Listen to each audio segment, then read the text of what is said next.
These books are so heavy. Print sucks. No wonder why Figma is killing it.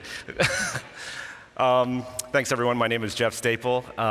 So I decided to bring like 10 copies of my first ever book. I'm so proud of this book. I wanted to bring a few copies to give out to you guys, and I thought 10 would be enough, but I think I grossly underestimated that number. As I was coming up, I was telling the organizers, I'm just going to bring these up, and then whoever wants a copy can just come up and get one after my talk is done. And they're like, don't do that. That is a safety issue. These guys that come to Config are like crazy, so do not do that. So I will be bringing these to the makerspace area right outside, so y'all can be crazy out there with me, and it won't be a safety concern. But yeah, I'm really proud of this book. It covers a quarter century of my work in 300 pages, and now I'm asking myself why I made a 300-page book that I have to carry around. But yeah, I'm really proud of it. Shout out to Rizzoli, who's this incredible publisher from Italy and New York, who helped me make it a dream come true. As I was coming to this talk, I was thinking about product designers, right? I noticed, I did a little bit of inspection, and I saw a lot of you guys are product developers, product designers, and I'm a product designer. But the products that we make are a little bit different, right? You guys make it mainly in the web, digital space. I make it in the physical space with fashion, footwear, retail stores, podcasts. And I was thinking about this more, and I realized, you know what the biggest baseline foundational difference is between products that you guys make and the products that I make? It's 2 words: Command Z. I don't get undos. You guys get undos. It's incredible. In fact, you guys get infinite undos. And like, if you put out a piece of software that you don't like, you could just update to 2.1 or do a push notification to update, and it's awesome. If I put out a fall collection and it's no good, you got to wait till next year for the new collection. I would love if you guys help me develop some technology where like I put out a bad collection and then someone just closes their closet and then opens it and then like it gets refreshed. That would be amazing if we can work on that. But shout out to Config as well for having me out here. It's truly, truly amazing that I get to meet all of these people that are my co-speakers, all of you guys out here. It's really incredible. Truth be told, I have no idea how I got onto the stage, frankly. I mean, like between you and I, thank God they didn't do a background check on me. I'm a hot mess. Like, okay, so first of all, I'm a double college dropout. Like, it's one thing to drop out of one school. Like, sure, life changes, you decide to do something else in your career. But dropping out of 2 schools is like so stupid. Like, I paid for 4 years of a college tuition and got nothing to show for it. Like, what is my problem? Okay, so double dropout. I'm a son of immigrant Chinese parents. They came from China and Hong Kong. Now, people who come from China, you might think like, oh, you're a billionaire that owns like a rubber industrial supply company. It's like, no, my parents came here and distributed fortune cookies and soy sauce to local Chinese restaurants in the 1970s. That is hardworking, backbreaking work. So shout out to my parents as well. Yes. Okay, here's the other thing. I've never had a job. Like, if you look at my resume, it would say education, 2-time dropout, experience, 1997, started Staple, and then nothing else after that. So really, I have no idea how I got here. And then to top it all off, where am I from? Who in the audience knows where the armpit of America is? 5 people. It's called New Jersey. I'm from New Jersey. New Jersey is the armpit of America. Okay, if the armpit had its own armpit, that's where I'm from. I'm from the armpit of America, okay? And shout out Nicole McLaughlin, who's also a fellow Jerseyite, so there's definitely something good about the Jersey water. Give it up for Nicole. So yeah, I mean, where I'm from, where I came from, it's just incredible to me that I'm honestly on the stage talking to you guys. The thing is though, I know there's a lot of me's out there. I got lucky. I got out. I'm like on this stage talking to you guys. So now it's my mission to get the information that I've obtained, the keys, the access, the knowledge, back to that kid, that younger version of myself. So today when I'm talking to you, I don't want you to come away from this talk just knowing about the shit that I do. You could do that on Google. After our time today, what I want you to think about and walk away with is, what do you want to create for the younger version of yourself that's out there? So before we get too far into what it is that I do, the universe that I've created and built, I need to give you guys a little bit of a history lesson, just to give a little bit of context of where I came from. So follow along with me for 1 second. This line that's on the screen here, this represents all of Earth's history, okay? Just imagine that, which is 4.5 billion years, all right? Now, what I'm gonna do is take a little imaginary X-Acto knife and clip the end of this line, all right? That represents the last 200,000 years. Homo sapiens, we evolved, we stood up. Let's zoom in on that little blue dot now. So this is the last 200,000 years. I'm gonna take my X-Acto knife, clip a little bit of the end of that. That little red notch is the last 2,025 years, all right, 1 AD. Let's zoom in on that red dot now, this last 2,025 years. That little X-Acto knife sliver, that yellow line, is now the 1800s. That's when things start to get very, very interesting. So we're gonna zoom in on the 1800s.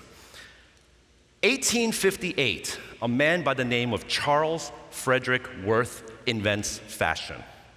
What does that mean? It does not mean we were walking around naked before that. What it means is that prior to 1858, you would go into a shop of artisans and you would say, I need a long sleeve shirt, I need a pair of pants, and they would hem it, make it, and sew it for you. Charles, he put his name on a label and then sewed it onto the clothing. And he said, instead of you walking in and telling me what you want, I'm gonna make something and tell you what you should wear. A very small nuance, but that really changed the game. It turned the tables. It made it no longer a one-way conversation. It made it a two-way conversation now. So that's 1858. Fashion is invented. And this is mind-blowing to me because less than 20 years later, in 1877, Thomas Edison invents recorded music. I don't know if you know the story around this. Thomas Edison, of course, discovered electricity, invented the telephone.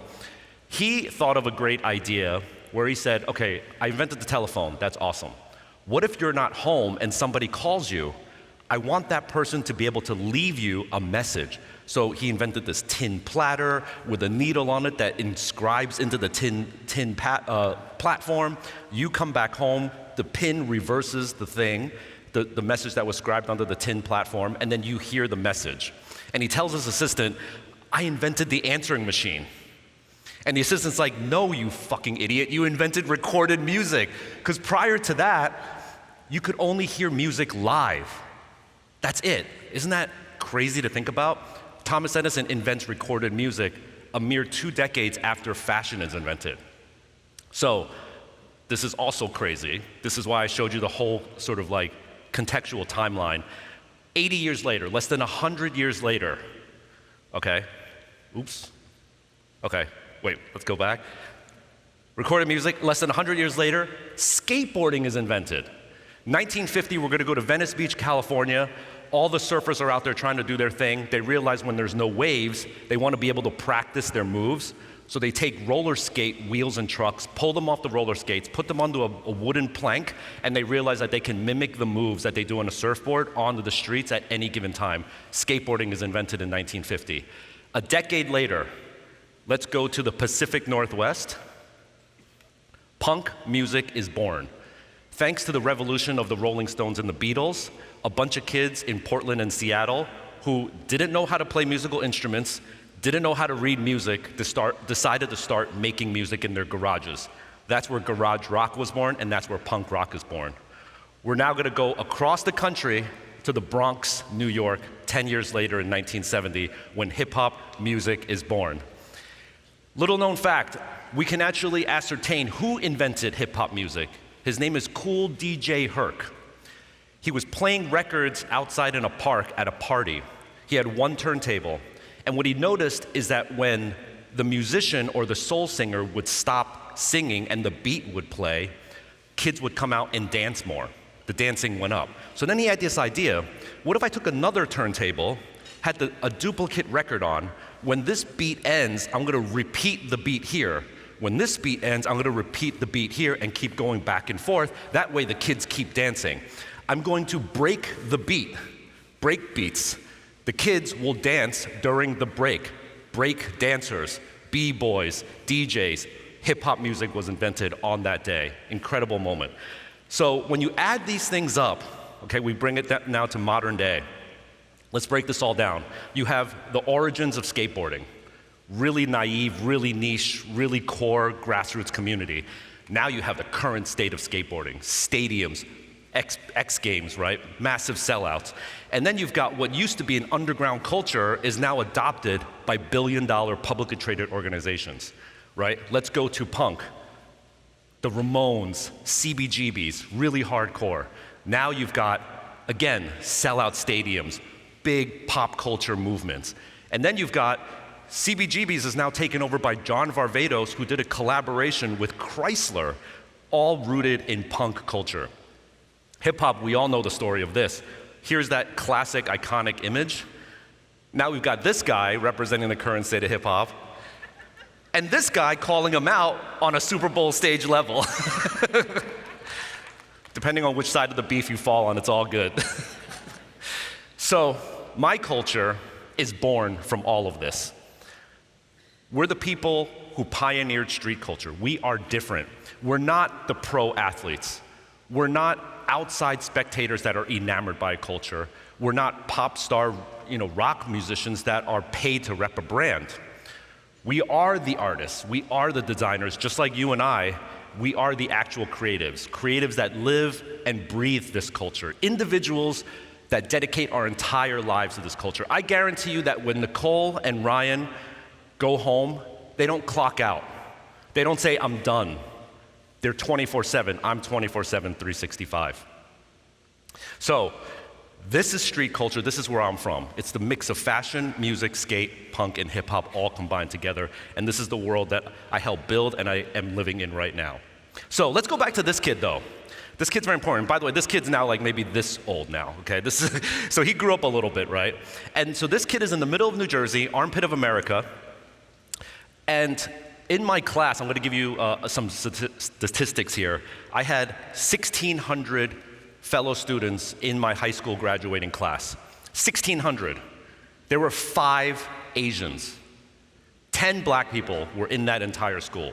So, microaggressions of racism were an everyday occurrence. It wasn't even like a terrible thing in my mind, but it was just like little jabs here and there all the time. So the only way to survive high school in the middle of New Jersey was by ducking and assimilating. So that meant, yeah, I love Madonna and Culture Club and Boy George, but secretly, I'm really listening to LL Cool J and Run DMC. Right? On the surface, yes, I love tennis too, guys. I love Agassi, and I love John McEnroe, but secretly, I'm watching the GOAT do his thing. And then even more secretly, I'm watching Michael Chang do his thing and Bruce Lee, right? And another icon that I really want to shout out in this era, there's a journalist and a newscaster that really, really changed my life. Her name is Connie Chung. I don't know if anybody knows Connie out there. Hell yeah, Connie. So the reason why Connie changed my life is because my parents, being Chinese, Asian, they wanted me to be this guy, right? They wanted Dr. Jeff to, that's what they, and if you couldn't be a doctor, fine, you could be a lawyer, but that's it, that's all you got in life, But Connie was like, Dad, look, there's someone that looks like us on television, like, I can go into journalism, right? And he's like, fine, I accept journalism. So I go to NYU, for journalism, and while I'm at NYU, I'm getting all these odd jobs, and back in this day, if a job paid me 25 cents more an hour than the previous job, I'm taking that job. I didn't care what the job was. I'm just like doing random jobs. One random job that I stumbled upon is at a company that does desktop publishing. Desktop publishing is a caveman way of saying graphic design, okay? It's design of books and magazines. And when I was there, I was a data entry clerk. They said, you're just gonna take messages, pass them around, and that's it. I was like, cool, should I use Microsoft Word or a pen and the pad? They were like, no, we're gonna show you how to use this program called Quark Express. Yeah. Everyone clapping just aged themselves really, really bad. Quark Express. So I learned Quark, I learned Photoshop, I learned Illustrator, and I'm sitting here looking at all of these people working, doing design and creativity, and it's their full-time jobs, and I'm like mind blown. I'm like, these people are artists getting paid to do what they love to do. You know, I wasn't this kid that was like, Mom and Dad, I want to be an artist, I want to rebel. I was the kid that didn't know art was even a career choice at all. And here I am seeing this. So I go back to NYU, I want to take classes, and they're like, there's no design classes, there's no art program here at that time in the 90s, and so you're just gonna have to stick with it. I'm like, I'm not paying all this money to take classes that I'm not even interested in. So I decide to drop out of NYU, and I transferred 14 blocks uptown to Parsons School of Design, started all over again at Parsons, okay? And at Parsons, I discovered the art of silk screening. This is the most, I love printing. I took this silk screening class and I just fell in love with it. And here I am making these posters and these prints, all this beautiful artwork, and I'm hanging it in my one-bedroom basement apartment in Bushwick, Brooklyn, that nobody would ever come to. So I'm sitting here saying, like, why am I making all this art that no one can see? And I'm like, what if I put the art on a t-shirt? And then I gave that t-shirt to 10 of my friends, and now my friends who are taking the subway, bus, train, seeing thousands of people a day in New York are now seeing my artwork. I was like, this is dope. This is a hack. So I started going into class and printing on t-shirts. Silkscreen t-shirt comes to me and says, you have to stop printing on tees. I'm like, why? What's the difference? They're like, you just can't do it. And I hate when people tell me you just can't do it. So what I decided to do was, after every class, I would leave the windows unlocked of my silkscreen lab. And then after school, I would come in and crawl in through the window, and I would start printing t-shirts all night long, all different designs. I would just start printing shirts. And there was no business here. I was just printing shirts to give out to my friends, right? One day, I'm wearing one of my shirts into a store in Soho, New York City called 555 Soul. 555 Soul is a legendary brand. They used to even have a store in San Francisco. And I walk into the store and the manager goes, hey, that's a cool shirt, where'd you get that? And I was like, oh, I made it. And he was like, yo, if you want to make 12, we'll put them in the shop. And I was like, for real? Like, that's crazy. So then I had to go break back into school, try to make 20, in order to get 12 good shirts, I have to make like 20, because 8 of them I'll mess up on. So I had to make 12 good shirts, brought them to the store, they sold out in 1 week. He's like, let me get 24 now. I was like, fuck, I gotta break back into school. Okay, break back into school, do 24 shirts, right? Another store called Union in Soho, he's like, yo, we want another shirt. We want shirts too. We want 48 shirts. We want 72 shirts. I'm breaking into school this entire time, making these shirts. One night, I get a call in my landline phone at my apartment. This is 1996. And it's this guy from Japan. And he's like, I bought your shirt in New York. I want to order. I was like, oh my God, this guy from Japan wants to order this shirt. Okay, yeah, sure, I'll send it to you. How many do you want? I want 1,000 shirts. And I'm just like, how am I gonna break into school with 1,000 shirts? This is not possible. So that's where I just basically saw an opportunity, and I was like, listen, I can be like, stop with this hobby and just focus on school, or I can say, F school and let's go, let's do this. So I always did want to go back to school, to be honest, but on that day, I became a double dropout. So, okay, so the clothes are going, people are rocking Staple, it's getting more and more popular, and people are like, yo, I want you to design some stuff for me. I want you to design my mixtape, my album cover, my magazine. So these guys were making this magazine called The Fader, which would soon become one of the most important publications of culture. And they said, would you be our art director? Would you design every single page of the Fader magazine? And because you have a journalism background, let's also have you write some articles, right? So I was like, yeah, bet, I'll do that. Awesome gig. So I'm designing the whole magazine, redefining what print publications means to me. And then I have this idea, because what was happening in the mid-90s was there was this phenomenon where people from Japan and London would buy sneakers and bring them to New York and then sell them at a little bit of an increased price, because what you got in London and what you got in Japan wasn't available in New York. They would then come to New York, sell those shoes, buy shoes that were only available in New York, go back to London and Japan and sell them for a little bit of an upcharge. Today we call this reselling. Back then there was no word for this. And I proposed to the publisher of the Fader. I said, I want to do an article about this phenomenon. I want to interview Nike and find out why this is happening, why they're not doing anything about it. So he sends me to Nike Japan. First time I'm ever in Japan, I bring copies of the Fader and I just go into sneaker stores and I'm like, this is the magazine I'm from, where do you get your sneakers from? And then I would just work my way up the ladder like an investigator, finally getting to the top guy at Nike who decides what is a limited edition Japanese shoe, what is a limited edition London shoe. So we do the interview, it's the first time that this whole phenomenon is documented. And after the interview, he says to me, hey, you know what? You are a sneakerhead, you love sneakers, you're a designer, you have your own little clothing brand, you make this magazine, you're a writer. We should get you to Beaverton, Oregon, ASAP. And I'm like, yeah, we should.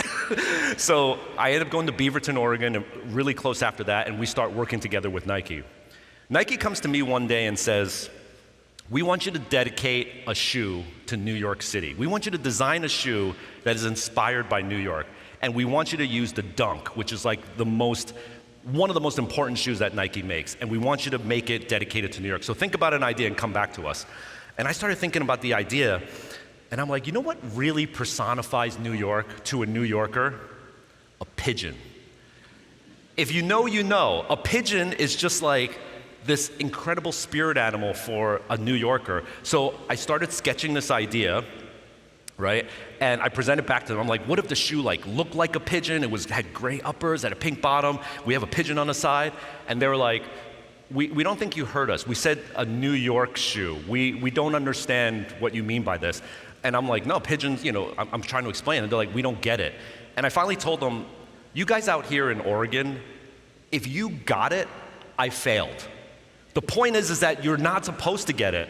And they were like, all right, we believe you, so let's go, let's try this. We're gonna do the pigeon dunk, right? So we took it from this stage to finally making the thing, and I think it's amazing. And then it comes time to release the shoe. So I had a store back then in the Lower East Side, and we're like, okay, let's drop the shoe. And I never would have expected what was about to happen next. Going on in the city right now, a special sneaker made just for New York is in such high demand, people are fighting to own a pair of these things. CBS 2's Michael Pomerantz shows us how Nike's Pigeon Dunk had feathers flying. This home video shows the scene outside the Reed Space Store on the Lower East Side yesterday when nearly 100 self-proclaimed sneakerheads got into a shoving match as they waited for the doors to open and the chance to buy one of only 20 pairs of pigeons. Limited edition, of course. Kids were piled up against the fence like it was a soccer game, and I was just like, I can't believe this. Like, I was actually fearful at times for, the safety of the people here, the staff, myself. I was just, it was scary at sometimes. No one was hurt, and these pictures taken by store workers show their perspective and the crowds when the cops showed up. They could have at any time shut this whole thing down, and I wouldn't have blamed them at all. Nike only made 150 pairs of pigeons, all to be sold in New York City. 20 sold here at $300 a pair by the graphic artist who Nike asked to design a shoe specifically for New Yorkers, using a recognizable theme. We chose the pigeon out of all things just because the bird just doesn't give a crap. They'll walk all over you, they'll walk right next to you, they don't fly away, they're not scared, and I think that really personifies New York. Jeff Ng and his design team have done several shoe projects with Nike over the past few years, even a couple of shoes with New York themes, but none has been more popular than the Nike Pigeon. I came like 4 hours before, but no chance. Nike's Pigeon Dunk shoes are made to look just like the bird's signature embroidered heel with gray uppers and reddish soles. They're so hot, they're already on eBay for $200 to $1,000 a pair. It's just specifically that it's a shoe that represents New York City to the fullest. Everyone's got their passion and their vice, so for this small subculture, it's sneakers. The flap was front page news today, and although they're all sold out of the Pigeon sneaker, there is a consolation buy, the Pigeon t-shirt, only $24. It may not carry the same street cred, but there are plenty of them, and at least they haven't flown the coop yet. Michael Pomerantz, CBS 2 News. Super amazing, yeah. Historic moment. I mean,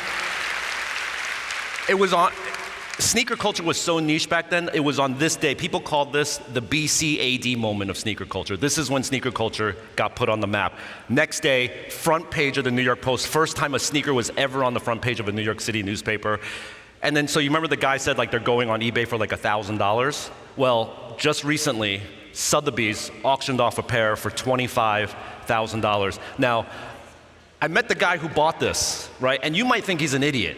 Like, yo, you just paid $25,000 for a pair of sneakers. But right now, that shoe's going for $112,000. So he made a damn good investment.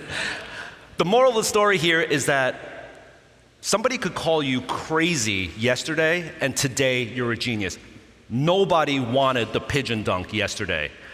My team was like, dude, nobody likes pigeons. Everyone freaking hates pigeons. Why would you do a shoe dedicated to something that everyone hates?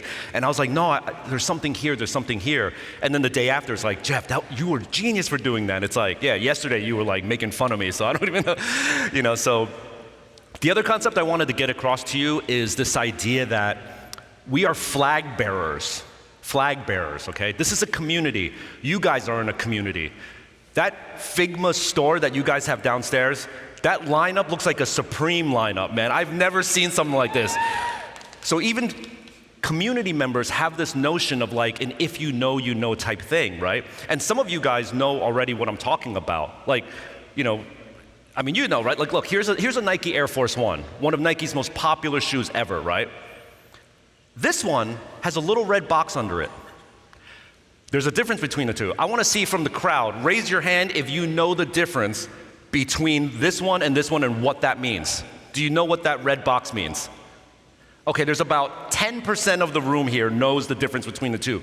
You guys who have your hands up, you guys are in the if you know community. You get it. You get what the difference is. I'll show you another example. Here's a plain white Hanes beefy tee. Here's that same little red box logo on the bottom. What is that? Why is this red box different, right? I'll give you another example. Here's a pair of perfectly good headphones. These headphones have a B on the side and a little pigeon above it. Why is there a difference? What's the difference between these two things? Here's a regular old camouflage bag. This camouflage bag has a white label on the corner of it. Now, I want to do this test again. Raise of hands if you know this white label on this bag and what that means. Okay, this is like 50% of the room understands this now. The other 50 is like, what's wrong with the first camo bag? I don't understand the difference, right? But there's a white patch on a camel bag with pigeon poop under it. This is an even more special one, right? So we're doing this thing where we're like talking to a particular subset, a community, and we're galvanizing them with these flags that they can rock. That's what we're doing. That's the importance of a community of flag bearers, and Figma definitely knows all about this because you guys are crazy with config for sure. So this idea of flag bearers is really key to me because at the end of the day, right? Listen, you guys are making digital products, you guys are making apps, I'm making shoes, clothing, podcasts. At the end of the day, all of it doesn't matter at all. What I realize is that the medium is the message. Shout out Marshall McLuhan. But these are just the delivery mechanisms that we're making. Going back to what I said in the beginning about giving the keys and the access to that kid, my delivery mechanism is a sneaker. Yours might be a piece of software or an app. But if you guys are just out here making apps for the hell of it and just phoning it in, no, rethink it, man. You guys have the ability to send a message through the products that you're developing, designing, and making. This is a picture I took of a kid that walked into my store. He touched this shirt, and I got this incredible image because I saw the lightning bolts fire off in his head of like, what is this world that I just discovered? Now, when he had a single path in life, because of the products that we developed, we've now given him multiple pathways that he can explore. It's a really powerful thing if you think about your jobs in that way.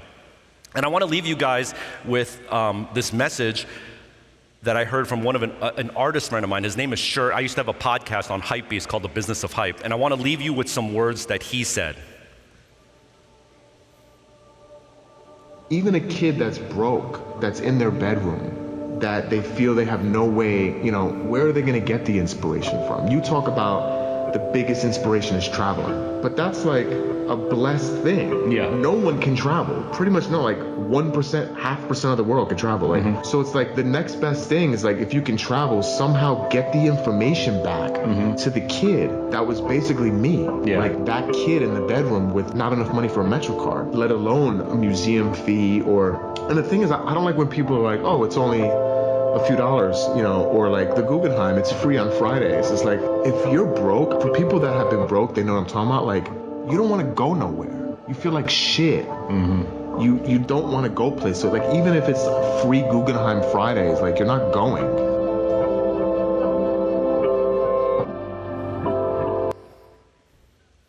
Everyone, let's build something for the kid we once were.